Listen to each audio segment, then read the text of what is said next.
တောင်ပုလူဆရာတော်ဖျားရဲ့ကျောင်းတော်ရောက်နေပါတယ်ဒီနေ့ကမဟာဘုံကထိန်ပွဲတော်ရှိပါတယ်ညာဒီနေ့ကမနေ့ပြန်တော့မိုးရွာမယ်ဒီနေ့ကကျွန်တော်တို့ကနေသားတယ်ပြီးတော့80 ဒီဂရီဖာဟိုက်ပဲရှိတယ်ဆိုတော့ဒီနေ့ကကံကောင်းသွားတ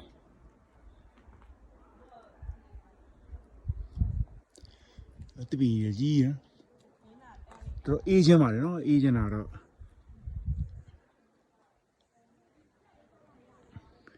ဒီတပည့်ကြီးဆိုနှစ်ပေါင်းမနေတော့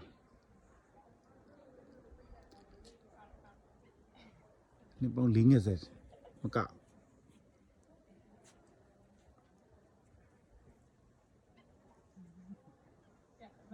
အထက်ပစ္စယံကအကြောင်းပေါ့နော်ဇီဒီပေါ့နော်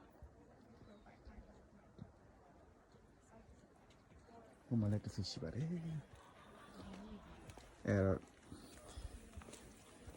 နေနန်ကျူဖေးနော်ကျူဇီဒီပေါ့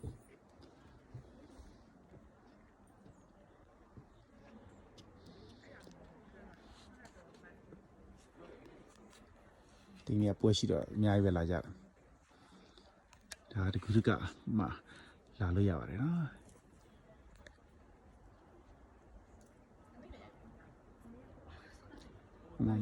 အညိုစင်2ယောက်ဆင်းလာအညိုစင်2ယောက်ဒါကတော့ YouTube မှာတင်ပါနော် YouTube မှာ